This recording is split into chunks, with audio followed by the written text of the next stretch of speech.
നമസ്കാരം. ഗാന്ധിയൻ എക്കണോമിക്സിന്റെ രണ്ടാമത്തെ ക്ലാസ്സിലേക്ക് സ്വാഗതം. ഇന്ന് നമ്മൾ ചർച്ച ചെയ്യാൻ പോകുന്ന വിഷയം ബ്രെഡ് ലേബർ എന്നുള്ളതാണ്. ഗാന്ധിയൻ എക്കണോമിക്സിലെ ഏറ്റവും പ്രധാനപ്പെട്ട ആശയങ്ങളിലൊന്നാണ് ബ്രെഡ് ലേബർ. നിങ്ങളെല്ലാവരെയും ക്ലാസ്സിലേക്ക് സ്വാഗതം ചെയ്യുന്നു. ബ്രെഡ് ലേബർ എന്നത് ആഹാരത്തിനു വേണ്ടിയുള്ള പ്രയത്നം എന്നാണ് നമ്മൾ അതിന് സാധാരണ മലയാളത്തിൽ പറയുക. പക്ഷേ ലേബർ എന്നതിനെ ആധുനിക സാമ്പത്തിക ശാസ്ത്രം ഒരു കമ്മോഡിറ്റിയായി കാണുകയും ലേബറിൽ നിന്ന് അല്ലെങ്കിൽ വ്യക്തിയെ തൻ്റെ അധ്വാനത്തിൽ നിന്നും വേർതിരിക്കുകയും ചെയ്യുന്ന ആധുനിക സാമ്പത്തിക ശാസ്ത്രത്തിൻ്റെ പ്രവണതയ്ക്കെതിരെയുള്ള ഗാന്ധിജിയുടെ നിശിതമായ വിമർശനവും അതിൻ്റെ ബദലുമാണ് ബ്രെഡ് ലേബർ എന്ന ആശയം. നമുക്ക് ഈ ആശയം കൂടുതൽ വിശദമായി നമുക്ക് ഈ ക്ലാസ്സിൽ പരിശോധിക്കാം. The law of bread labor was propounded by T.M. Bondarev and popularized by Ruskin and Tolstoy. നമുക്കറിയാം ഗാന്ധിജിയുടെ ജീവിതത്തിൽ ഗാന്ധിജിയുടെ ആശയങ്ങൾ രൂപപ്പെടുന്നതിൽ ടോൾസ്റ്റോയും റസ്കിനും അതുപോലെ ബോണ്ടറോഫും ഒക്കെ വഹിച്ച പങ്കിനെ പറ്റി നമ്മൾ ആദ്യത്തെ അധ്യായങ്ങളിലും ഇവിടെ ഗാന്ധിയൻ എക്കണോമിക്സിൻ്റെ ആദ്യത്തെ ഭാഗത്തും നമ്മൾ പഠിച്ചിട്ടുണ്ട്. ഗാന്ധിയൻ എക്കണോമിക് ഐഡിയാസിൻ്റെ ആദ്യത്തെ ഭാഗത്തും നമ്മൾ പഠിച്ചിട്ടുണ്ട്. അതിൽ ഏറ്റവും പ്രധാനപ്പെട്ടതാണ് ബ്രെഡ് ലേബർ. എന്താണ്? This law emphasizes that man must earn his bread by his own labor. തൻ്റെ അധ്വാനം കൊണ്ട് മനുഷ്യൻ ജീവിക്കണം, അവൻ്റെ ആഹാരം കണ്ടെത്തണം എന്നുള്ളതാണ് ഗാന്ധിജി ഈ ആശയത്തിലൂടെ മുന്നോട്ട് വെക്കുന്നത്. Experiments in Phoenix settlement and Tolstoy farms helps to Gandhiji formulated this concept. തൻ്റെ ഒരുപക്ഷെ ടോൾസ്റ്റോയോ റസ്കിൽ നിന്നൊക്കെ വായിച്ചറിഞ്ഞ തൻ്റെ ഈ ആശയത്തെ രൂപപ്പെടുത്തുന്നതിൽ ദക്ഷിണാഫ്രിക്കയിലെ ഫിനിക്സ് സെറ്റിൽമെൻറ്റും അതുപോലെ തന്നെ ടോൾസ്റ്റോയ് ഫാമിലി പരീക്ഷണങ്ങൾ ഗാന്ധിജി ഏറെ സഹായിച്ചിട്ടുണ്ട്. Western philosophical tradition considered work as A necessary evil. പൊതുവെ പാശ്ചാത്യ ദർശനങ്ങൾ വർക്കിനെ ഒരു ഇവിളായിട്ട്, ഒരു തിന്മയായിട്ടാണ് കാണുന്നത്. ഇപ്പം നമുക്കറിയാം, ഈ ആദത്തെയും ഹവ്വയും ശപിക്കുമ്പോൾ നീ നിന്റെ നെറ്റിയിലെ വിയർപ്പ് കൊണ്ട് ഭക്ഷിക്കട്ടെ എന്ന് പറഞ്ഞ് ശപിച്ചു വിടുന്ന ദൈവത്തിൻ്റെ കഥ നമുക്കറിയാം. അപ്പം ഇത് യഥാർത്ഥ ഈ ഒരു ട്രഡീഷനിൽ നിന്നാണ്, ഈ പാരമ്പര്യത്തിൽ നിന്നാണ് വെസ്റ്റേൺ ഫിലോസഫിക്കൽ തോട്ടിൽ എന്ത് വന്നിരിക്കുന്നത്, വർക്കിനെ ഒരു നെസസറി ഇവിളായിട്ട് കാണുന്നത്.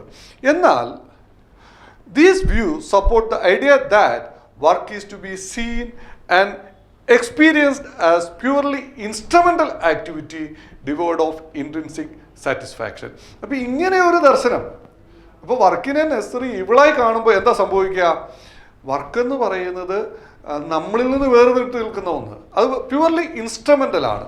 നോക്കൂ, ഞാൻ ഏർപ്പെടുന്ന ജോലിയിൽ അതിൻ്റെ പരിപൂർണമായി അതിൻ്റെ ആദ്യം മുതൽ അവസാനം വരെ പ്രവർത്തനങ്ങളിൽ ഞാൻ ഏർപ്പെടുമ്പോൾ അതെനിക്കൊരു ഇൻസ്ട്രുമെൻ്റൽ ആക്ടിവിറ്റി അല്ല, മറിച്ച് എൻ്റെ സാറ്റിസ്ഫാക്ഷന് വേണ്ടി, എൻ്റെ എൻ്റെ സന്തോഷത്തിന് വേണ്ടി അത് മാറും. പക്ഷെ ഇവിടെ വെസ്റ്റേൺ ഫിലോസഫിക്കൽ ചിന്ത അല്ലെങ്കിൽ വെസ്റ്റേൺ ദാർശനിക ദർശനങ്ങൾ മുന്നോട്ട് വെക്കുന്നത് എന്താണ്? വർക്ക് എന്ന് പറയുന്നത് ഒരു ഇൻസ്ട്രുമെൻ്റൽ ആണ്. അതൊരിക്കലും എന്തല്ല, ഒരു മനുഷ്യൻ്റെ ഇൻട്രിൻസിക് സാറ്റിസ്ഫാക്ഷൻ, അവൻ്റെ ഉള്ളിലുള്ള അവൻ്റെ ആത്മസാക്ഷാത്കാരത്തിന് സഹായിക്കുന്ന ഒന്നായിട്ടല്ല ഈ വെസ്റ്റേൺ ഫിലോസഫി വർക്കിനെ കാണുന്നത്. ഇതിനുള്ള ബദലാണ് യഥാർത്ഥത്തിൽ ഗാന്ധിജിയുടെ ബ്രെഡ് ലേബർ എന്ന് പറയുന്ന ആശയം. Gandhi did not regard all physical labour as the curse of Adam. ഇതൊരു ശാപമല്ല, എല്ലാ ജോലിയും ഒരു ശാപമല്ല, മറിച്ച് എന്താണ്? He firmly believed that bread labour was the law of life. ജീവിതത്തിൻ്റെ നിയമമാണ് ബ്രെഡ് ലേബർ എന്നാണ് പറയുന്നത്, അല്ലാതെ ഇത് നിങ്ങൾക്കൊരു ശാപമല്ല. നോക്കൂ, അങ്ങനെ നമ്മൾ ഇതിനെ ശാപമായി കാണുമ്പോൾ എന്താ സംഭവിക്കുക? നമ്മൾ ജോലിയിൽ നിന്ന് അന്യവൽക്കരിക്കപ്പെടും. അത് മാത്രമല്ല, തൊഴിലാളി മുതലാളി ബന്ധങ്ങൾ പരിശോധിക്കുമ്പോൾ ഒരിക്കലും നമുക്ക് ഇന്നത്തെ ആധുനിക ഉൽപാദന ക്രമത്തിൽ താൻ നിർമ്മിക്കുന്ന ഉൽപ്പന്നം എന്താണെന്ന് തൊഴിലാളിക്ക് അറിയത്തില്ല. കാരണം എന്താ? ഓരോന്നും ഓരോ ഭാഗത്ത് വെച്ചാണ് ഉൽപ്പാദിപ്പിക്കപ്പെടുന്നത്. ആർക്ക് വേണ്ടിയാണ് ഉൽപ്പാദിപ്പിക്കപ്പെടുന്നത്? തൻ്റെ ഉൽപ്പാദനത്തിൻ്റെ ലക്ഷ്യം എന്താ? ഇതൊന്നും തൊഴിലാളിക്ക് അറിയാൻ കഴിയുന്നില്ല. അങ്ങനെ വരുമ്പോൾ തൻ്റെ തൊഴിലിൽ നിന്ന് തൊഴിലാളി അന്യവൽക്കരിക്കപ്പെടുകയും അയാൾക്ക് ഒരിക്കലും സാറ്റിസ്ഫാക്ഷൻ ഉണ്ടാകുകയും ചെയ്യുന്നില്ല. Bread labour is a necessary condition for health, happiness and inner peace of the individual and society. Bread labour നമ്മുടെ സന്തോഷത്തിനും അതുപോലെ തന്നെ എന്താണ്? Happiness, inner peace and individual and society, വ്യക്തിയുടെയും സമൂഹത്തിൻ്റെയും സന്തോഷത്തിന് സമാധാനത്തിന് വേണ്ടിയുള്ളതാണ് ബ്രെഡ് ലേബർ എന്ന് പറയുന്നത്. Gandhian concept of bread labour came from the Indian philosophy of dharma. Dharma എന്ന് പറയുന്ന ഇന്ത്യൻ ഫിലോസഫിയുടെ അടിസ്ഥാനമാണ് ബ്രെഡ് ലേബർ. എന്താ ധർമ്മ എന്ന് പറയുന്നത്? According to it the work work is its own reward. Dharma എന്ന് പറയുന്നത് അതാണ്, നമ്മളുടെ ജോലി തന്നെയാണ്, നമ്മുടെ കർമ്മം തന്നെയാണ് അതിൻ്റെ പ്രതിഫലം എന്നാണ് ഈ ധർമ്മ എന്ന് പറയുന്ന സങ്കല്പം മുന്നോട്ട് വെക്കുന്നത്. അതാണ് ഈ ബ്രെഡ് ലേബർ എന്ന് പറയുന്ന ആശയത്തിൻ്റെ അടിസ്ഥാനം. ബ്രെഡ് ലേബർ എന്ന് പറയുന്നത് വേറെ ഒന്നുമില്ല, വളരെ ലളിതമാണ്. എന്താ, നിന്റെ നിറ്റയിലെ വെറുപ്പുകൊണ്ട് ഭക്ഷിക്കുക. അതൊരിക്കലും എന്തായിരിക്കരുത്, നിനക്കൊരു ശാപമല്ല, അത് നിന്റെ സന്തോഷത്തിന് വേണ്ടിയുള്ളതാണ്. നീ അധ്വാനിച്ച് ആഹാരം കഴിക്കണം, നിന്റെ അധ്വാനമാണ് നിന്റെ പ്രതിഫലം. ഇതാണ് ബ്രെഡ് ലേബർ മുന്നോട്ട് വെക്കുന്ന ആശയം. 4 കമ്പോണ JD സെത്തിയെ പോലുള്ള ആളുകൾ 4 ഘടകങ്ങൾ, 4 കമ്പോണൻസ് ഓഫ് ബ്രെഡ് ലേബർ അദ്ദേഹം മുന്നോട്ട് വെക്കുന്നത്. ഒന്നെന്താണ്? Minimum physical labour. ഏതൊരു കാര്യത്തിലും ഒരു ഫിസിക്കൽ ലേബർ ഉണ്ടാവണം. അപ്പോൾ ഇൻ്റലക്ച്വൽ ലേബർ എന്താണ്? ഇൻ്റലക്ച്വൽ ലേബർ ഇപ്പോൾ അധ്യാപകർ, വക്കീലന്മാർ, ഡോക്ടർമാരൊക്കെ ഇൻ്റലക്ച്വൽ ലേബറാണ് ചെയ്യുന്നത്. പക്ഷേ അവരും ആരായിരുന്നാലും എന്താണ്? ഒന്ന്, ഒരു ഫിസിക്കൽ മിനിമം ലേബർ ഉണ്ടാകണം. 2, ഇൻസ്ട്രുമെൻറ്റ് ഫോർ സെൽഫ് ആക്ച്വലൈസേഷൻ. നമ്മുടെ സെൽഫ് ആക്ച്വലൈസേഷന് വേണ്ടിയുള്ള, നമ്മളെ സ്വയം പ്രകാശിപ്പിക്കുന്നതിനുള്ള, നമ്മളുടെ ആത്മസാക്ഷാത്കാരത്തിന് വേണ്ടിയുള്ള ഒരു ഉപകരണമായിട്ടാണ് നമ്മൾ എന്തിനെ കാണേണ്ടത്? ഈ നമ്മുടെ ഫിസിക്കൽ ലേബറിനെ കാണേണ്ടത്. And then 3rd, method of service. Method for service എന്താണ്? ഇത് സേവനത്തിനുള്ള ഒരു മാർഗം കൂടെയാണ്. കാരണം മനുഷ്യൻ്റെ ജീവിതത്തെ സേവനത്തിന് വേണ്ടിയുള്ളതായിട്ടാണ് ഗാന്ധിജി കാണുന്നത്. അപ്പോൾ നമ്മൾ പറഞ്ഞ 4 കമ്പോണൻസിൽ ആദ്യത്തെ 3 പറഞ്ഞത്. 1 വളരെ പ്രധാനപ്പെട്ടതാണിത്. 1 minimum physical labour, 2 instrument for self actualisation, 3 method for service. ഈ ആദ്യത്തെ 3 കമ്പോണൻസ് പറഞ്ഞു. 4മത്തെ എന്താണ്? Means to earn living. നമ്മുടെ ജീവിതത്തിനുള്ള മാർഗമാണ് ബ്രെഡ് ലേബർ. പക്ഷെ അവിടെ ആ മീൻസ് ടു ഏൺ ലിവിങ് എന്ന് പറയുന്നത് എപ്പോഴും എന്തായിരിക്കണം? മോറലി റൈറ്റ് ആയിരിക്കണം, ധാർമ്മികമായി ശരിയായ മാർഗമായിരിക്കണം.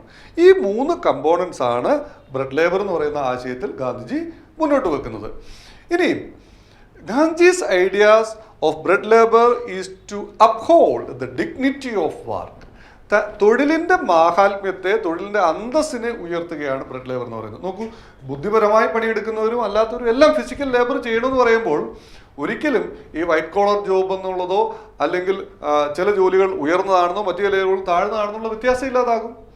ക്ലാസ്ലെസ് സൊസൈറ്റിക്ക് വേണ്ടിയുള്ള തൻ്റെ ആശയമാണ് ഗാന്ധിജി ബ്രെഡ് ലേബറിലൂടെ മുന്നോട്ട് വെക്കുന്നത്. Every one who is healthy should find food through physical activity. ആരോഗ്യമുള്ള എല്ലാവരും ഫിസിക്കൽ ലേബറിലൂടെ, തൻ്റെ കായിക അധ്വാനത്തിലൂടെ തൻ്റെ ആഹാരത്തിനുള്ള വക കണ്ടെത്തണം. നോക്കൂ, അങ്ങനെ വരുമ്പോൾ ഏത് തൊഴിലും അന്തസ്സുള്ളതായി മാറും. തൊഴിൽ ചെയ്യുന്നത് ഏതെങ്കിലും തൊഴിൽ മോശമുള്ളതോ മറ്റത് ഉയർന്നതോ ആയി വരികയില്ല. Then Gandhi's ideas about bread labour provides an alternative motivation and source for work and production. നോക്കൂ, വർക്കിൻ്റെ ഒരു ജോലിയിൽ എന്താ അടങ്ങിയിരിക്കുന്നത്? 1 exertion of labour, 2 accomplishment of something. ജോലിയിൽ എന്താണ് അടങ്ങിയിരിക്കുന്നത്? വർക്കിൽ 1 exertion of work, 2 accomplishment of something. എന്താ അക്കംപ്ലിഷ് ചെയ്യുന്നത് ഇവിടെ? അത് ആർക്ക് വേണ്ടിയാണ്? അത് ഡിഫൈൻ ചെയ്യുന്ന ആരാണ്? അത് മുതലാളിയാണ്. തൊഴിലാളിക്ക് അവിടെ റൂളില്ല. തൻ്റെ അധ്വാനം എന്തിനു വേണ്ടിയാണെന്ന് അവന് തിരിച്ചറിയാൻ കഴിയുന്നില്ല. അത് മുതലാളിയാണ് നിശ്ചയിക്കുന്നത്. നമ്മുടെ ജോലി ചെയ്യുന്നതിനുള്ള നമ്മുടെ മോട്ടിവേഷൻ അല്ലെങ്കിൽ പ്രൊഡക്ഷന് വേണ്ടിയുള്ള നമ്മുടെ മോട്ടിവേഷൻ എന്തായിരിക്കണം എന്നുള്ളതിനുള്ള ഓൾട്ടർനേറ്റീവ് എന്ന നിലയിലാണ് ഗാന്ധിജി ബ്രെഡ് ലേബറിനെ പറയുന്നത്. അത് ഞാൻ നിങ്ങൾക്ക് വിശദീകരിക്കാൻ മനസ്സിലാക്കുന്നതിന് വേണ്ടി, 1, നമ്മുടെ ജോലി ചെയ്യാനുള്ള മോട്ടീവ് എന്താ? നമുക്ക് വരുമാനം കിട്ടുക എന്നുള്ളതായിരിക്കാം. ആ വരുമാനം കിട്ടുന്നത് മാത്രമായിരിക്കുമോ? നോക്കൂ, വളരെ ലളിതമായി പറഞ്ഞാൽ, നിങ്ങൾ പരീക്ഷ എഴുതുന്നു. ആ പരീക്ഷ എഴുതുന്നതിൻ്റെ റിസൾട്ട് അറിയാൻ നിങ്ങൾക്ക് അവകാശമില്ലെങ്കിൽ നിങ്ങൾക്ക് പരീക്ഷ എഴുതാൻ താല്പര്യം കാണുമോ? ഇല്ല. അപ്പം ഞാൻ ചെയ്യുന്ന ജോലിയുടെ റിസൾട്ട്, അതിൻ്റെ പൂർത്തീകരണം, അതെന്താണ്, അതിൻ്റെ എൻഡ് പ്രോഡക്റ്റ് എന്താണെന്ന് എനിക്കറിയാൻ കഴിയുമ്പോൾ, അത് എന്തിനു വേണ്ടിയുള്ളതാണെന്ന് ഞാൻ അറിയുമ്പോൾ സ്വാഭാവികമായും എനിക്കെൻ്റെ ജോലിയോട് താല്പര്യം കാണും. നോക്കൂ, അങ്ങനെ ലോകത്തിൻ്റെ പല ഭാഗങ്ങളിൽ പല സാധനങ്ങൾ ഉൽപ്പാദിപ്പിക്കുന്നുണ്ട്. അതെന്തിനാണെന്ന് അവരറിയുന്നില്ല. നോക്കൂ, അത് അവസാനം അസംബിൾ ചെയ്യുന്ന സ്ഥലത്ത് അതൊരു മാരകമായ ഒരു മിസൈലോ അല്ലെങ്കിൽ ഒരു വലിയ മനുഷ്യൻ്റെ നാശത്തിന് വേണ്ടിയുള്ള ഒരു സാധനമാണെങ്കിലോ ആ കമ്മോഡിറ്റി അത് മുന്നോട്ട് വെക്കുന്നത് എന്താണ്? കമ്പോളത്തിൻ്റെ ലാഭത്തെ മാത്രം ലക്ഷ്യം വെച്ചുള്ളതാണ്. അവിടെ തൊഴിലാളിക്ക് തൻ്റെ ഉൽപ്പന്നത്തിൻ്റെ മേൽ യാതൊരു നിയന്ത്രണവും ഇല്ലാതാകുന്നു. In the work emanating from bread labour the motivating force is caring, love and service.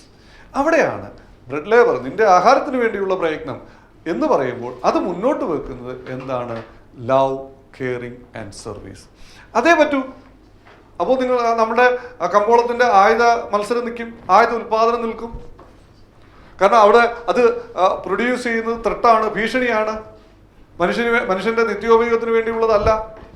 അവിടെ റിസോഴ്സസിനെ യഥാർത്ഥത്തിൽ എന്ത് ചെയ്യുകയാണ്? ദാരിദ്ര്യം മാറ്റാനുള്ള, പാവപ്പെട്ട ആളുകളുടെ ദാരിദ്ര്യം മാറ്റാനുള്ള, അവരുടെ ക്വാളിറ്റി ഓഫ് ലൈഫ് വർദ്ധിപ്പിക്കാനുള്ള റിസോഴ്സസിനെ എവിടേക്ക് കൊണ്ടുപോകുന്നു? മത്സരത്തിൻ്റെ പേരിൽ നിങ്ങൾ അല്ലെങ്കിൽ മറ്റു രാജ്യങ്ങളെ ഭീഷണിപ്പെടുത്തുന്നതിന് വേണ്ടി നിങ്ങൾ ആയുധങ്ങൾ ഉണ്ടാക്കാൻ ശ്രമിക്കുന്നു. നോക്കൂ, ഇപ്പോൾ ഈ കോവിഡിൻ്റെ കാലത്ത് കൊറോണ വൈറസിനെ പറ്റിയൊക്കെ, കോവിഡ് വൈറസിനെ പറ്റിയൊക്കെ നമ്മൾ പറയുമ്പോൾ അതുപോലും ലാബിൽ ഉൽപ്പാദിപ്പിക്കപ്പെട്ടതാണെന്നാണ് പറയുന്നത്. പക്ഷേ ആ ശാസ്ത്രജ്ഞര് പോലും ഒരു പക്ഷേ അറിഞ്ഞിട്ടുണ്ടാവില്ല അതിൻ്റെ പിന്നിലുള്ള ഒരു രാഷ്ട്രീയ താല്പര്യത്തെ, അല്ലെങ്കിൽ അതിൻ്റെ പിന്നിലുള്ള ഒരു ഗൂഢ താല്പര്യത്തെ. അപ്പം ഇതിനെയൊക്കെ ബദലെന്ന നിലയിലാണ് ബ്രെഡ് ലേബർ മുന്നോട്ട് വെക്കുന്നത്. കാരണം നമ്മുടെ ജോലി തന്നെ നമ്മുടെ റിവാർഡാണെന്ന് പറയുമ്പോൾ അതിൻ്റെ ആദ്യം മുതൽ അവസാനം വരെ അതിൻ്റെ മുഴുവൻ നിയന്ത്രണവും എനിക്കായിരിക്കുമ്പോൾ തീർച്ചയായിട്ടും അതിൻ്റെ റിവാർഡായി മാറുന്നു, അതിൻ്റെ ആത്മസാക്ഷാത്കാരത്തിനുള്ള ഒരു മാർഗമായി മാറുന്നു. നോക്കൂ, ഒരു ശില്പി അയാളുടെ ശില്പം ഉണ്ടാക്കുന്നു, അതിൻ്റെ കൈ ഒരിടത്തുണ്ടാക്കുന്നു, കാല് വേറിടത്തുണ്ടാകുന്നു, ഉടൽ വേറിടത്തുണ്ടാക്കുന്നു. അവസാനം ഈ ശില്പി അത് അസംബിൾ ചെയ്യുന്ന ഒരു പണി മാത്രമാണ് ചെയ്യുന്നതെങ്കിൽ അത് അയാളുടെ ശില്പമായി തോന്നുമോ? ആ ശില്പം അയാളുടെ സെൽഫ് ആക്ച്വലൈസേഷന് ഏതെങ്കിലും രീതിയിൽ സഹായിക്കുന്നുണ്ടോ? The person who performs bread labour questions both the nature of work and production. Both earns and means are equally important. അപ്പോൾ നോക്കൂ, മുമ്പേ ഞാൻ പറഞ്ഞ ആ പ്രൊഡക്ഷൻ്റെ നേച്ചറിനെ ചോദ്യം ചെയ്യുന്നു. ഇവിടെ ബ്രെഡ് ലേബർ പെർഫോം ചെയ്യുമ്പോൾ അയാൾക്ക് എന്തിൻ്റെ മേൽ നിയന്ത്രണമുണ്ട്? Both earns and means are equally important. അതിൻ്റെ എൻഡ്സ് ആൻഡ് മീൻസ്, ആ പ്രൊഡക്ഷൻ്റെ ലക്ഷ്യവും അതിൻ്റെ മാർഗവും അയാളുടെ നിയന്ത്രണത്തിലാണ്. ആ നിലവിലുള്ള ആധുനിക ലോകക്രമത്തിൻ്റെ, സാമ്പത്തിക ക്രമത്തിൻ്റെ നേച്ചർ ഓഫ് വർക്കിനെയും പ്രൊഡക്ഷനെയും ഇതിലൂടെയാണ് ഗാന്ധിജി ചോദ്യം ചെയ്യുന്നത്. തൊഴിലാളിക്ക് തൻ്റെ ഉൽപ്പന്നത്തിൻ്റെ മേലും അതിൻ്റെ മാർഗത്തിൻ്റെ മേലും നിയന്ത്രണം ഉണ്ടാവുക. അതാണ് ബ്രെഡ് ലേബർ മുന്നോട്ട് വെക്കുന്ന സാമ്പത്തിക ശാസ്ത്രം എന്ന് പറയുന്നത്. ഇനിയും ബ്രെഡ് ലേബറിൽ പ്രധാനമായും നമ്മൾ ഉൽപ്പാദിപ്പിക്കുന്ന എന്താണ്? വാല്യൂസ് ഇൻ യൂസ് ആണ്. നമ്മുടെ ജീവിതത്തിൻ്റെ നീഡ്സിനെ സാറ്റിസ്ഫൈ ചെയ്യാനുള്ള മൂല്യമാണ് നമ്മൾ ബ്രെഡ് ലേബറിൽ ഉൽപ്പാദിപ്പിക്കുന്നത്. പിന്നെന്താണ്? വാല്യൂസ് ഇൻ എക്സ്ചേഞ്ച് ഉണ്ട്. ആ വാല്യൂസ് ഇൻ എക്സ്ചേഞ്ച് എന്താണ്? കൈമാറ്റം ചെയ്യപ്പെടാനുള്ളതാണ്. അത് നമ്മുടെ യൂസിന് വേണ്ടിയുള്ളതല്ല. ഇപ്പോൾ നോക്കൂ, നമ്മൾ ഫുഡ് ഗ്രെയിൻസ് കൃഷി ചെയ്യുമ്പോൾ ആ ഫുഡ് ഗ്രെയിൻസ് നമ്മുടെ നിത്യജീവിതത്തിൻ്റെ ഉപയോഗത്തിന് വേണ്ടിയുള്ളതാണ്. എന്നാൽ അത് നാണ്യവിളകളിലേക്ക് മാറുമ്പോൾ അത് കൈമാറ്റം ചെയ്യപ്പെടുന്ന മൂല്യമാണ്. അത് കൈമാറ്റം ചെയ്യപ്പെടാൻ വേണ്ടിയാണ്. അത് നമ്മുടെ ജീവിതത്തിന് നിത്യോപയോഗത്തിന് ഡയറക്റ്റായിട്ട് നമുക്ക് എന്ത് ചെയ്യുന്നില്ല, ഉപയോഗപ്പെടുന്നില്ല. അല്ലെങ്കിൽ നോക്കൂ, ആയുധങ്ങൾ വാങ്ങുന്നവർ വാല്യൂസിന് യൂസ് ആണോ ആയുധങ്ങൾ ഉൽപ്പാദിപ്പിക്കുന്നവർ ഉണ്ടാക്കുന്നത്? വിഷപദാർത്ഥങ്ങൾ അല്ലെങ്കിൽ ബയോ വെപ്പൺസ് അല്ലെങ്കിൽ ഇങ്ങനെയുള്ള നശീകരണ സാധനങ്ങൾ കുന്നുകൂട്ടുന്നവർ, യഥാർത്ഥത്തിൽ അത് വാല്യൂസിന് യൂസ് അല്ല അവിടെ ഉണ്ടാകുന്നത്. അപ്പോൾ ബ്രെഡ് ലേബറിൽ എപ്പോഴും എന്തേ ഉൽപ്പാദിപ്പിക്കുന്നുള്ളൂ? വാല്യൂസിൻ യൂസേ ഉള്ളൂ. ഇനി ആയുധങ്ങൾ ഉൽപ്പാദിപ്പിക്കുമ്പോൾ അവിടെ എന്താണ്? വാല്യൂസിൻ ത്രെട്ടാണ്, ഭീഷണിയാണ് ഉൽപ്പാദിപ്പിക്കുന്നത്, അതിൻ്റെ മൂല്യമാണ് ഉൽപ്പാദിപ്പിക്കുന്നത്. ബ്രെഡ് ലേബർ മുന്നോട്ട് വെക്കുന്നത് വാല്യൂസിൻ യൂസ് ആണ്. ബ്രെഡ് ലേബറിലൂടെ നോക്കൂ, ആ bread labour standard of living അല്ല, മറിച്ച് ഉറപ്പാക്കുന്നത് എന്താണ്? ക്വാളിറ്റി ഓഫ് ലൈഫാണ്. സ്റ്റാൻഡേർഡ് ഓഫ് ലിവിങ് എന്ന് പറയുന്നത് നമ്മൾ എന്ത് ചെയ്യുകയാണ്? രാജ്യത്തിൻ്റെ GNP അല്ലെങ്കിൽ ഗ്രോസ് നാഷണൽ പ്രൊഡക്റ്റോ GDP ഒക്കെ എടുത്തിട്ട് അത് രാജ്യത്ത് വലിയ സാമ്പത്തിക വളർച്ച ഉണ്ടായി എന്ന് പറയുമ്പോൾ ഒരുപക്ഷെ നമ്മൾ എന്ത് ചെയ്യും? ഈ സ്റ്റാൻഡേർഡ് ഓഫ് ലിവിങ്, പുതിയ സംവിധാനങ്ങളുണ്ടായി, റോഡുകളുണ്ടായി, വാഹനങ്ങളുണ്ടായി, ചികിത്സാ സൗകര്യങ്ങളുണ്ടായി. നോക്കൂ, ഇതെല്ലാവർക്കും ലഭിക്കുമ്പോൾ ഗാന്ധിജിയുടെ സാമ്പത്തിക ആശയത്തിലെ ഏറ്റവും പ്രധാനപ്പെട്ട ഒരു കോൺസെപ്റ്റാണ് ബ്രെഡ് ലേബർ എന്ന് പറയുന്നത്. നീ നിന്റെ നെറ്റിയിലെ വീർപ്പുകൊണ്ട് ഭക്ഷിക്കുക എന്ന് പറയുമ്പോൾ അതിനെ ഒരു സുവിശേഷമായിട്ടോ അല്ലെങ്കിൽ ഒരു മതപരമായ ഒരു സങ്കല്പമായിട്ടോ അല്ല കാണുന്നത്. അതിൻ്റെ സാമ്പത്തിക തലം എന്ന് പറയുന്നത് ഇതാണ്. വാല്യൂസ് ഇൻ യൂസ് ആണ് ബ്രെഡ് ലേബറിലൂടെ ഉൽപ്പാദിപ്പിക്കപ്പെടുന്നത്. ഞാൻ പറഞ്ഞത് കുഞ്ഞുങ്ങൾക്ക് മനസ്സിലായെന്ന് ഞാൻ വിശ്വസിക്കുന്നു. ബ്രെഡ് ലേബർ എന്ന് പറയുന്നത് വളരെ പ്രധാനപ്പെട്ട ഭാഗമാണ്.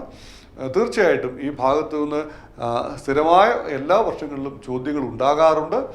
അതുകൊണ്ട് ഇതിന് ഡെഫിനിഷൻ കാണാതെ പഠിക്കുക എന്നതല്ല, മറിച്ച് ഇതെങ്ങനെയാണ് സാമ്പത്തിക തലത്തിൽ ഈ ബ്രെഡ് ലേബർ എന്ന് പറയുന്ന ആശയം പ്രവർത്തിക്കുന്നതെന്ന് നിങ്ങൾ മനസ്സിലാക്കണം. 4 കമ്പോണൻസ് മനസ്സിലാക്കണം. അപ്പോൾ അതിലെന്താണ്? മിനിമം ഫിസിക്കൽ ലേബർ ഉണ്ടാവണം, അത് സേവനത്തിന് വേണ്ടിയുള്ളതാണ്, സെൽഫ് ആക്ച്വലൈസേഷന് വേണ്ടി ഉള്ളതാണ്, മീൻസ് ഓഫ് ലിവിങ് ആണ്, നമ്മുടെ ജീവിത സന്ധാരണത്തിനുള്ളൊരു മാർഗവുമാണ് ബ്രെഡ് ലേബർ എന്ന് പറയുന്നത്. ബ്രെഡ് ലേബർ എന്ന് പറയുന്ന ആശയത്തെ നമുക്കൊന്നുകൂടെ ഒന്ന് പരിശോധിക്കാം. ഞാൻ പറഞ്ഞത് ഒന്ന് ടോൾസ്റ്റോയ്, റസ്കിൻ എന്നിവരുടെ ആശയങ്ങൾ, അതുപോലെ ബോണ്ടറോഫ് ഇവരുടെ ആശയങ്ങൾ ഗാന്ധിജി തൻ്റെ ജീവിതത്തിലേക്ക് പ്രാവർത്തികമാക്കിയതാണ് ബ്രെഡ് ലേബർ എന്ന് പറയുന്ന ആശയം. ഞാൻ പിന്നീട് പറഞ്ഞത് എന്താണ്? ഫിനിക്സ് സെറ്റിൽമെൻറ്റിലും ടോൾസ്റ്റോയ് ഫാമിലും ആണ് ഇതിൻ്റെ ആദ്യ പരീക്ഷണങ്ങൾ അദ്ദേഹം നടത്തിയത്. ഇത് ധർമ്മ എന്ന് പറയുന്ന ഇന്ത്യൻ ഫിലോസഫിയോട് ചേർന്ന് നിൽക്കുന്നതാണ്. അതോടൊപ്പം തന്നെ ബ്രെഡ് ലേബർ നമ്മുടെ ജീവിതത്തിന് എന്താണ് പ്രൊവൈഡ് ചെയ്യുന്നത്? Necessary condition for health, happiness and inner peace of the individual and society. ഇത് നമ്മുടെ ജീവിതത്തിൻ്റെ സന്തോഷത്തിന് വേണ്ടിയുള്ളതാണ്. നോക്കൂ, അധ്വാനമില്ലാതെ ജീവിക്കാൻ കഴിയുമോ? അധ്വാനമില്ലാതെ ജീവിച്ചാൽ എന്താ സംഭവിക്കുക? അത് നമുക്ക് രോഗത്തിലേക്ക് നയിക്കും, അത് നമ്മുടെ സന്തോഷത്തെ ഇല്ലാതാക്കും, നമ്മുടെ ആരോഗ്യത്തെ ഇല്ലാതാക്കും. അപ്പം നമ്മളുടെ ഇത് അതുകൊണ്ടാണ് പറയുന്നത്, ഇത് ഹാപ്പിനെസ്, നമ്മുടെ ആരോഗ്യത്തെ പ്രൊവൈഡ് ചെയ്യുന്നതാണ്, നമ്മുടെ സന്തോഷം പ്രൊവൈഡ് ചെയ്യുന്നതാണ്, നമുക്ക് സമാധാനം നൽകുന്നതാണ്. ഒരു ദിവസം നിങ്ങൾ ജോലി ചെയ്തിട്ട് ആ ജോലി ചെയ്തതിൻ്റെ റിസൾട്ടിലേക്ക് നിങ്ങൾ തിരിഞ്ഞു നോക്കുമ്പോൾ നിങ്ങൾക്ക് കിട്ടുന്ന സന്തോഷം അല്ലെ നമുക്ക് കിട്ടുന്ന സന്തോഷം ഒന്ന് പരിശോധിച്ച്. വളരെ ലളിതമാണ്. നമ്മുടെ അമ്മ വിറക് പെറുക്കിയൊക്കാൻ നമ്മളോട് പറയുന്നു, അല്ലെ അമ്മ പറയുന്നു വീടൊന്ന് വൃത്തിയാക്കണമെന്ന് പറയുന്നു. ആ വീട് വൃത്തിയാക്കി കഴിഞ്ഞ് നമ്മളൊന്ന് തിരിഞ്ഞു നോക്കുമ്പോൾ നമുക്ക് കിട്ടുന്ന സന്തോഷം ഒന്ന് ആലോചിച്ച്. അതാണ് അതിൻ്റെ റിവാർഡ് എന്ന് പറയുന്നത്. ആ സന്തോഷമാണ് അതിൻ്റെ റിവാർഡ്. അമ്മ നമുക്ക് തരുന്നൊരു മുത്തമോ അല്ലെങ്കിൽ നമുക്ക് തരുന്നൊരു ചോക്ലേറ്റോ അല്ല. അതിൻ്റെ റിവാർഡ് എന്ന് പറയുമ്പോൾ നമ്മൾ തിരിഞ്ഞു നോക്കുമ്പോൾ നമുക്ക് തോന്നിയ സാറ്റിസ്ഫാക്ഷൻ, അതാണ് അതിൻ്റെ റിവാർഡ്. അപ്പം ഇതാണ് ബ്രെഡ് ലേബർ മുന്നോട്ട് വെക്കുന്നത്. ആൻഡ് അതുകൊണ്ടാണ് ഈ ധർമ്മ എന്ന് പറയുന്ന ആശയം ഈ വെസ്റ്റേൺ ഫിലോസഫിയുടെ വർക്കിനെ ഒരു നെസറി ഇവിളായി കാണുമ്പോൾ ഇന്ത്യൻ ഫിലോസഫി പറയുന്നു ധർമ്മ അത് work is its own reward. Dharma എന്ന് പറയുന്ന കോൺസെപ്റ്റ് എന്താണ്? Work is its own reward. നിന്റെ ജോലി തന്നെയാണ് നിന്റെ റിവാർഡ് എന്ന് പറയുന്നത്, നിന്റെ കർമ്മം തന്നെയാണ് നിന്റെ പ്രതിഫലം എന്ന് പറയുന്നത്. അതാണ് ഗാന്ധിജി ബ്രെഡ് ലേബറിലൂടെ മുന്നോട്ട് വെക്കാൻ ശ്രമിച്ചത്. ഞാൻ അതിൻ്റെ 4 കമ്പോണൻസ് പറഞ്ഞു. പിന്നീട് ഞാൻ പറഞ്ഞത് ബ്രെഡ് ലേബറിൽ നമുക്ക് എന്തേ ഉൽപ്പാദിപ്പിക്കുന്നുള്ളൂ? വാല്യൂസ് ഇൻ യൂസ് ആണ് ഉൽപ്പാദിപ്പിക്കുന്നത്. ഒരിക്കലും എന്തല്ല ബ്രെഡ് ലേബറിൽ ഉൽപ്പാദിപ്പിക്കുന്നത്? വാല്യൂസ് ഇൻ എക്സ്ചേഞ്ചോ വാല്യൂസ് ഇൻ ത്രട്ടോ അല്ല ഉൽപ്പാദിപ്പിക്കുന്നത്. അതുകൊണ്ട് എല്ലാ മനുഷ്യരും അധ്വാനിച്ച് ജീവിക്കുന്ന ഒരു സാമൂഹ്യ ക്രമം എന്ന് പറയുന്നത് എല്ലാവർക്കും സന്തോഷമുള്ള, എല്ലാവർക്കും സമാധാനമുള്ള, ദാരിദ്ര്യമില്ലാത്ത ഒരു ലോകക്രമത്തെ മുന്നോട്ട് വെക്കുന്നു. അതുകൊണ്ട് ബ്രെഡ് ലേബർ എന്ന് പറയുന്ന ആശയം വളരെ പ്രധാനപ്പെട്ടതാണ്. നിങ്ങൾക്ക് പരീക്ഷയ്ക്ക് നല്ല സ്കോർ ലഭിക്കാൻ കഴിയുന്ന ഒരു മേഖലയാണ് ബ്രെഡ് ലേബർ എന്ന് പറയുന്നത്. Direct what is bread labour എന്നോ ഡിഫൈൻ ബ്രെഡ് ലേബർ എന്നോ ആയിരിക്കില്ല ചോദിക്കുക. പ്രാക്ടിക്കൽ സെൻസുള്ള നിങ്ങളുടെ ജീവിതത്തിൽ എങ്ങനെ ഇതിനെ പ്രയോഗത്തിൽ വരുത്താൻ കഴിയും എന്ന തരത്തിലുള്ള ഒരു ചോദ്യമായിരിക്കും ഈ ഭാഗത്തുനിന്ന് നിങ്ങൾ പ്രതീക്ഷിക്കേണ്ടത്. അതുകൊണ്ട് തന്നെ നിങ്ങൾ ഈ പാഠഭാഗം കൂടെ ഭംഗിയായി വായിക്കുകയും അതിനെപ്പറ്റി ചിന്തിക്കുകയും ചെയ്യുക. അപ്പോൾ നിങ്ങൾക്ക് നല്ല സ്കോർ നേടാൻ കഴിയും. സ്കോർ നേടുക എന്നതിനപ്പുറം നമ്മുടെ ജീവിതത്തിൽ ഇത് പ്രാക്ടീസ് ചെയ്യുക എന്നുള്ളതാണ് പ്രധാനപ്പെട്ടത്. ഗാന്ധിയൻ എക്കണോമിക്സിൻ്റെ ഏറ്റവും വലിയ പ്രത്യേകത അത് സഹകരണത്തെ മുന്നോട്ട് വെക്കുന്നു. മത്സരമല്ല, സഹകരണമാണ് ജീവിതം. ലവ് ആൻഡ് കെയർ ആണ് ജീവിതം എന്ന ആശയമാണ് മുന്നോട്ട് വെക്കുന്നത്. അമർത്യ സെന്നെ പോലുള്ള ആളുകളൊക്കെ ഇപ്പോൾ ഇതിനെ പിന്തുണയ്ക്കുകയും ഈ ആശയത്തെ കൂടുതൽ വിലപ്പെടുത്തുകയും ഒക്കെ ചെയ്യുന്നുണ്ട്. തീർച്ചയായിട്ടും അതുകൊണ്ട് ഒരു നല്ല മനുഷ്യനാവുക എന്ന കൂടുതൽ നമുക്ക് നല്ല മനുഷ്യനാകുക എന്നുള്ള ആ പ്രോസസ്സിന് അല്ലെങ്കിൽ ആ പ്രക്രിയയ്ക്ക് കൂടുതൽ ബോധ്യം തരുന്നതാണ് ഗാന്ധിജിയുടെ സാമ്പത്തിക ആശയങ്ങൾ. കുഞ്ഞുങ്ങളെ, നമ്മൾ ഇപ്പോൾ പരിശോധിച്ചത് ബ്രെഡ് ലേബറാണ്. ഇതിന് മുമ്പത്തെ ക്ലാസ്സിൽ നമ്മൾ പരിശോധിച്ച economics and ethics, plain living and high thinking. അത് കഴിഞ്ഞ് നേരെ വന്നത് ബ്രെഡ് ലേബറിലേക്കാണ്. അപ്പോൾ നോക്കൂ, ഈ 3 ആശയങ്ങളും ഇതെല്ലാം ഗാന്ധിയുടെ എല്ലാ ആശയങ്ങളും പരസ്പര ബന്ധിതമാണ്. അപ്പം സദാചാരത്തിൽ നിന്നാണ് സദാചാരം ഇല്ലാത്ത ഒരാൾക്ക് plain living and high thinking പറ്റുമോ? ലളിത ജീവിതവും ഉയർന്ന ചിന്തയും പ്രാക്ടീസ് ചെയ്യുന്ന ഒരാൾക്ക് ബ്രെഡ് ലേബറും പ്രാക്ടീസ് ചെയ്തേ പറ്റൂ. അപ്പോൾ എല്ലാം ഇൻ്റർ റിലേറ്റഡ് ആണ് ഗാന്ധിജിയുടെ ആശയങ്ങൾ. ഒന്നിൽ നിന്ന് ഒന്നിനെ നമുക്ക് വേർതിരിച്ച് കാണാനോ ഇതിൽ ഒന്ന് മാത്രമായിട്ട് പ്രാക്ടീസ് ചെയ്യാനോ കഴിയില്ല. അപ്പോൾ ഇതൊരു ജീവിത രീതിയാണ്. ഗാന്ധിജി മുന്നോട്ട് വെക്കുന്നത് ഒരു ജീവിത രീതി തന്നെയാണ്. ഇത് സാധ്യമാകുമോ എന്ന് ചോദിച്ചാൽ യെസ്, സാധ്യമാണ്. തൻ്റെ ജീവിതം കൊണ്ട് തന്നെ ഗാന്ധിജി അത് കാണിച്ചു തന്നിട്ടുണ്ട്. ഇന്ന് ലോകത്തെമ്പാടും ഇത്തരം ബദൽ പരീക്ഷണങ്ങൾ, ബദൽ ശ്രമങ്ങൾ ലോകത്തെമ്പാടും നടക്കുന്നുണ്ട്. പല ഇപ്പം അമേരിക്കയിലെ അമിഷ് കമ്മ്യൂണിറ്റി പോലെയുള്ള പല കമ്മ്യൂണിറ്റികളിലും ഇത്തരം കാര്യങ്ങളിലൊക്കെ ഇപ്പം നിലവിൽ നടക്കുന്നുണ്ട്. അപ്പം അതുകൊണ്ട് സാധ്യമാണോ എന്ന് ചോദിച്ചാൽ സാധ്യമാണ്. ഇത് സാധ്യമല്ലാതെ എന്താണ് ബദൽ? അത് വലിയ പ്രശ്നമാണ്. അപ്പം ഗാന്ധിയൻ സ്റ്റഡീസ് പഠിക്കുന്ന വിദ്യാർത്ഥികൾ, ഗാന്ധിയൻ എക്കണോമിക്സ് മനസ്സിലാക്കുന്നവർ ഈ ബദലിന് വേണ്ടിയുള്ള ശ്രമങ്ങളെ ശക്തിപ്പെടുത്താൻ നമ്മൾ ശ്രമിച്ചില്ലെങ്കിൽ ലോകം അതിൻ്റെ ഭാവി എത്രമാത്രം ശോഭനമാകുമെന്ന് നമ്മൾ ആലോചിക്കണം. ഇപ്പം ഗ്ലോബൽ വാർമിംഗ് നോക്കൂ, ലോകത്ത് എന്തെല്ലാം ഉണ്ടായിട്ടുണ്ടോ, എന്തെല്ലാം നാശങ്ങൾ ഉണ്ടായിട്ടുണ്ടോ, എന്തെല്ലാം ദുരിതങ്ങൾ ഉണ്ടായിട്ടുണ്ടോ, അതെല്ലാം മനുഷ്യൻ്റെ അത്യാർത്തിയും അതെല്ലാം മനുഷ്യൻ്റെ ദുരയും കൊണ്ടുണ്ടായതാണ്. അപ്പോൾ അത് വളരെ എത്രയോ മുമ്പ്, വർഷങ്ങൾക്ക് മുമ്പ് ഒരു ദാർശനികനായ മനുഷ്യൻ അദ്ദേഹം നമ്മളോട് പറയുന്നു, ഇതാണ് ബദൽ എന്ന് പറയുന്നു. ഇനി ഈ ബദലിനെ അദ്ദേഹം ഒരു സുപ്രഭാതത്തിൽ കണ്ടെത്തിയൊന്നുമല്ല. തൻ്റെ ജീവിത രീതി കൊണ്ട്, തൻ്റെ സംസ്കാരം കൊണ്ട്, താൻ അറിഞ്ഞ അനുഭവങ്ങൾ കൊണ്ട്, തൻ്റെ ജീവിത പരിസരത്തിൽ നിന്ന് കണ്ടെത്തിയ ആശയങ്ങളാണ്. അതിനെ അദ്ദേഹം പുതുതായി പറയുകയല്ല, മറിച്ച് നിലവിലുള്ള ആശയങ്ങളെ അദ്ദേഹം പ്രായോഗിക തലത്തിൽ പരിചയപ്പെടുത്തുന്നതാണ് ഇതെല്ലാം. അതുകൊണ്ട് ഇത് സാധ്യമാണ്, ഇങ്ങനെയൊരു ബദൽ സാധ്യമാണ് എന്ന് ഗാന്ധിജി വളരെ കൃത്യമായി പറയുന്നു. അപ്പോൾ നമുക്ക് അടുത്ത ക്ലാസ്സിൽ ഗാന്ധിജിയുടെ ഒരു പുതിയ സാമ്പത്തിക ആശയത്തെ പരിചയപ്പെടാം. അപ്പം തീർച്ചയായിട്ടും ഞാൻ പറഞ്ഞു ഇതെല്ലാം ഇൻ്റർ റിലേറ്റഡ് ആണെന്ന് പറഞ്ഞു. അതുകൊണ്ട് ഇതിനെ സമഗ്രമായി ഒന്നൊന്നായിട്ട് നിങ്ങൾക്ക് കാണാൻ കഴിയില്ല. ഗാന്ധിയൻ സാമ്പത്തിക ആശയത്തെ സമഗ്രമായി മാത്രമേ നമുക്ക് കാണാൻ കഴിയൂ. ഇതൊരു സമഗ്ര ജീവിതത്തിനുള്ള മാർഗം കൂടിയാണ്.